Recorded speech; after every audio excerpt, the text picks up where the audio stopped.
I am CIA contractor working on black projects. I fall under what's used to be called Special Activities Division. Before CIA, I used to be part of Operational Detachment Delta. I spent many years working JSOC hunting down bad guys in the streets of Baghdad and mountains of Afghanistan. After I got out, I went into CIA as a contractor. I spent some time working overseas until an opportunity presented itself, and I was assigned a mission here in the States. Yes, I know CIA is not supposed to work on U.S. soil, but reality is different. As I reported to Langley, I got assigned to be a security detail guarding some scientist in Utah. I wasn't sure what it was about, but it seemed too easy. Guard some nerdy scientist as he does something in Utah. I immediately thought that I would have to go to Dugway Proving Grounds, and at first that's where we went. I arrived to Dugway just to get picked up by a CIA liaison officer and be taken somewhere. As we were riding in the car, I kept wanting to ask where the fuck are we going and what's up with all of the cryptic shit. But I held back. We turned off the interstate and went into Utah country. It was dark and the only thing I could see is dim lights of nearby farmhouses. After about 30 minutes we hit gravel road for another 30 minutes before we arrived. The place had a gate. We had to present our agency credentials to enter. I later found out that on paper this place belonged to Bigelow Airspace. But in reality it's just a cover for a CIA operation. Only question was, what operation? It doesn't matter, I suppose. Job is a job, I thought to myself. The liaison officer was very quiet. He escorted me inside some farmhouse-looking structure, but inside there was a basement equipped with cutting-edge surveillance equipment. There were screens everywhere displaying all kinds of data, from seismic readings to electromagnetic spectrum analysis. I thought that it was just another unauthorized black surveillance operation, watching some politician dude trying to find some dirt on him. But as I was introduced to a scientist, I realized that it was not that. The dude was some biophysicist from MIT. Damn, I thought to myself, what is all this about? He began to brief me about the job. Basically, we would spend a week at this place before we rotate with another team and take week off. But while we are here, we are on 24-hour duty with no possibility of leaving this area. Food will be delivered to us. We didn't have to worry about cleaning and other routine maintenance things. Facility had its own cleaning crew from Bigelow Airspace. They had to be cleared to be there. Some really overpaid janitors they were. To my surprise, I was not briefed on what is going at this facility and what kind of threat are we facing. That information was compartmentalized to ensure no one could put together a picture of what's going on here. I was briefed on a facility, but as it turns out, the perimeter security is manned by a different contractor, with we would interact only in case of emergency. So what do I do here then, I thought? Well, whatever, I'll just play Xbox and work out, I guess. We were told that we will rotate with another team in 2 days and that I was free to link up with the researcher that I was supposed to provide PSD for. I was given my own vehicle, black Chevy Suburban, decked out with before category armor. What the hell, I thought to myself, this Utah, what the hell do we need that for? I drove the car to Vernal, Utah, where I was supposed to link up with the scientist I was supposed to guard. He was staying at Marriott Hotel, and I decided to check in there as well. Well, I kind of had to, as my job started the second I've met him. He wasn't much for talking. He only told me that he doesn't require security detail while here in the city, only when we get to the ranch. He finally told me what this place was called. It was called Skinwalker Ranch. I've heard some stories, even a movie came out about this place. But I thought it was just bullshit. That got me a little worried, but I quickly overcame the feats of unknown about this place. The day after, we departed for Skinwalker Ranch. During the whole drive, the scientist was quiet. All of a sudden he asks, "Do you believe on God?" I told him, "I'm not much for a religious person." He smirked and looked away towards passenger window. Not sure what was that about. That was the only thing close to a conversation I had with him. We arrived to the ranch, and I immediately went to my quarters. There was TV and Wi-Fi available to us while we were here. There was also small gym, which I intended on abusing. All was well the first couple of days. I sat in my room playing Xbox and watching TV. No one bothered me at all. It was almost like a vacation for me. On the third day, perimeter alarm goes off. I went outside to see what was going on, but was immediately told to get back in the building by security guards on the radio. It was nothing, they said. Some animal tripped their motion sensor. I spent the whole first week bored out of my mind. We ended up finally taking our week off. I flew back to Virginia, not very excited to go back to Utah.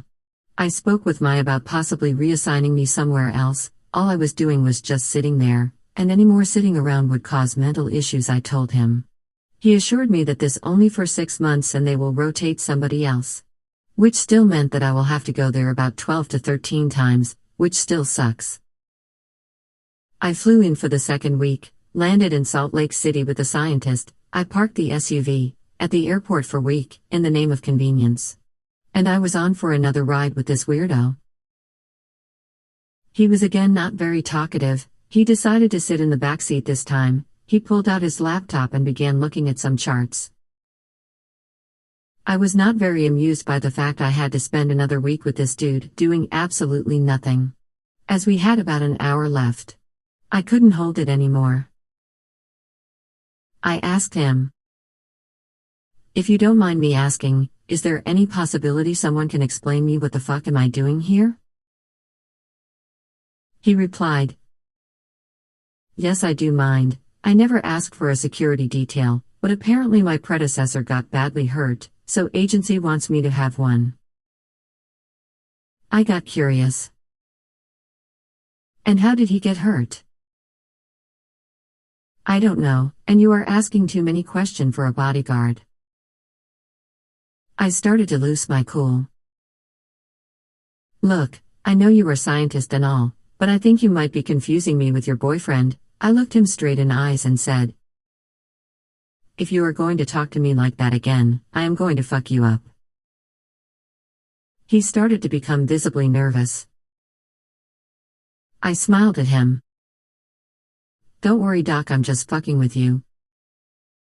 He relaxed and let off a smile. "You CIA guys really know how to get people to talk," he laughed. I told him, "Well, let's just say I had my share of experience with this." He started talking more. "All I know is that he was hospitalized with bite wounds. Rumor has it he was by himself and didn't have a chance. Due to some miracle he ended up surviving." "Bite wounds?" I said. "From what, a fucking werewolf?" "I don't know, that's what you are here for," he said. "Great," I said, "then you got the wrong man for the job, because I had not been given a threat brief yet." He smiled, looking at the window. "Oh, you won't need one, you will find out soon." We arrived at the ranch, where other team was eagerly waiting to get the hell out of Dodge. As soon as we pulled up, I decided to engage with other PSD, but he was not overly talkative either. He just said to watch out for gremlins. That stunned me a little. I asked him what he meant by that. He just smiled and walked away, but then he suddenly turns around and says, "You will see." What the fuck did I get into, I thought to myself.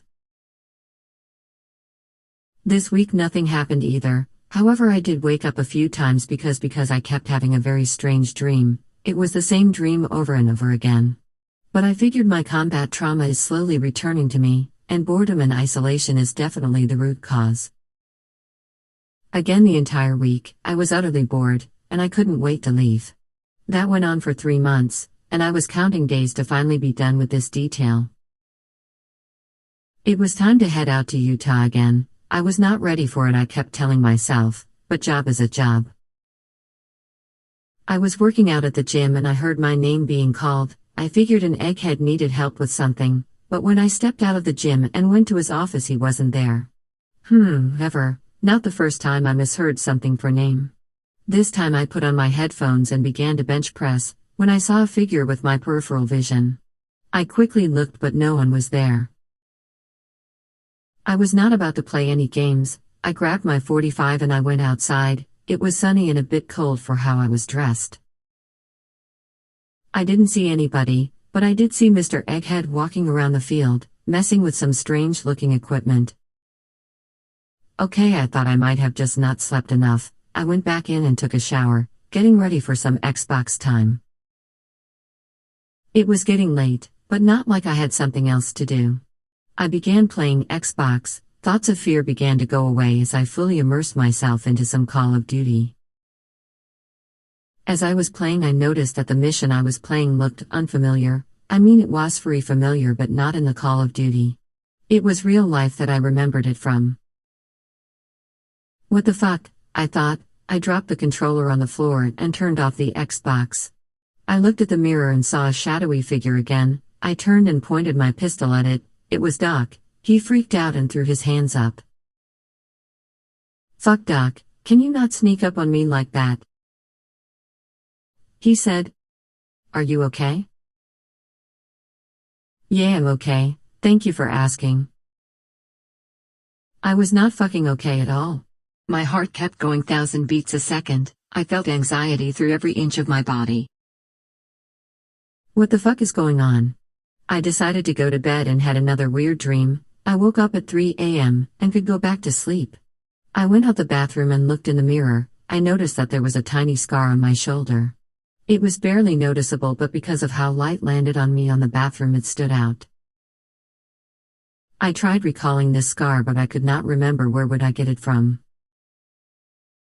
Well, maybe there was something I don't remember, but that is weird. I would have remembered getting scarred there. I decided to go outside to get some fresh air. I walked out and looked at the sky. It was a beautiful night. You could almost see the Milky Way. I noticed some lights out in the distance, probably a local redneck returning from a bar, judging by how erratic this light were moving, but then light picked up and took off to the sky. I wasn't too shocked. I kept watching them as they went up, and slowly began to descend, but they were going towards me this time. I decided to run. I have no idea why I choose to run into field towards the gate instead of inside the house, but there I was sprinting towards the gate. I tripped on something and fell down. I turned on my back and I saw them hovering over me. They were bright as hell, and about size of wrecking ball. I was trying to move but couldn't. I was completely paralyzed, then I blacked out. I woke up in my bed with an insane headache. I stepped out of my room. Doc saw me walking out and he approached me. Hey, how are you feeling? Like shit, I said. Some heavy drinking you did last night, he said. I was trying to remember what happened last night, but I couldn't. Last thing I could remember was eating dinner. Was I drinking last night? I asked.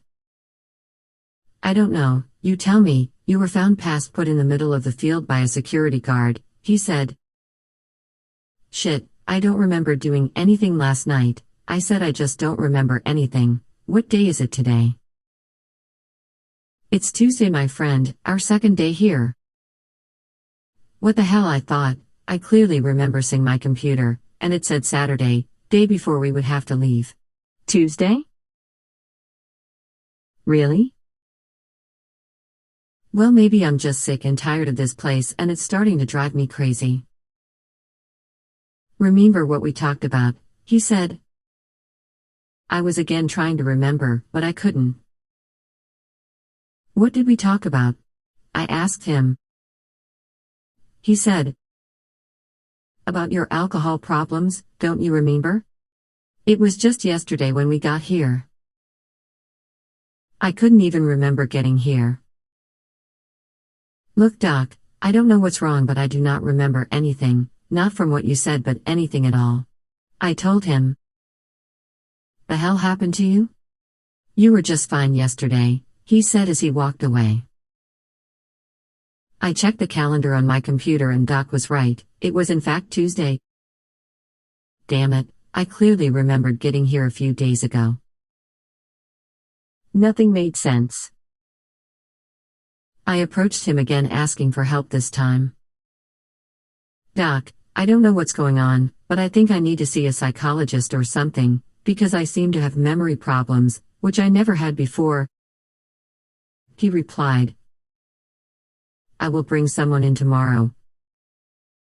Next morning, someone arrived. He presented himself as agency staff psychologist. He gave me a few questionnaires and ran a couple of tests on me. Well, you seem to be fine. How much sleep have you been getting? He asked. I replied, I've been getting plenty of sleep. He gave me some pills to take that knocked me out. I woke up Wednesday afternoon. I had a bunch of vivid dreams about me being taken to some alien spaceship. Although I slept a lot, I didn't really sleep. Doc kept trying to check on me, asking me a bunch of questions about my dreams. I didn't really understand what was up with this new interest of his. I took the medicine psychologist gave me again, and it knocked me out once more. This time I woke up on Friday morning. I begun to feel different, like my psyche was changing. I kept sleeping, and sleeping. At some point, I started questioning my very presence and my very job at this location. Typically, when you have a mental breakdown, you would be sent back. But me sleeping for days while doing a personal security detail, for some reason did not bother anybody. It's almost like I was not needed there. Although I slept a lot, I didn't really sleep. Doc kept trying to check on me, asking me a bunch of questions about my dreams. I didn't really understand what was up with this new interest of his. I took the medicine psychologist gave me again, and it knocked me out once more. This time I woke up on Friday morning. I begun to feel different, like my psyche was changing. I kept sleeping, and sleeping. At some point, I started questioning my very presence and my very job at this location. Typically, when you have a mental breakdown, you would be sent back. But me sleeping for days while doing a personal security detail, for some reason did not bother anybody. It's almost like I was not needed there. I just keep sleeping. What kind of a PSD am I? I am being completely worthless, but both scientists and the agency seem to let me get away with it. I've begun to realize that there's something wrong here. I started to wonder, what is really going on this ranch? I started to run the perimeter of the ranch in the mornings, trying to see activity inside and outside. Nothing seemed out of ordinary, except the guards. They were very heavily armed, little bit too much armed, for the job that they were doing. And then it hit me, these guys weren't guarding from anything on the outside, they were guarding from something from the inside of this ranch. What the fuck could it be? I decided to explore the ranch little more, when I noticed a camouflage door, disguised as a well on the far north end of the Skinwalker Ranch. I figured the place was under surveillance too, and I wasn't going to risk trying to get in the broad daylight. Shit, this is a prison, man, I'll talk to myself. I was trying to remember last time I was home, but I just couldn't recall. I was trying to piecemeal the memories together to even try to remember what my apartment in DC looks like, but I still couldn't. I was looking at the pictures of my apartment, on my cell phone, but there were none. But I clearly remembered taking a bunch of pictures before I moved in. Everybody does that before they move in just in case the landlord decides to charge you for some bullshit repairs that were already there. But everything was gone, my cool history wiped out. There is something seriously wrong here, I thought to myself. I sat there wondering about what I should do. Well, first thing first, I have to go look what's inside of that fucking door.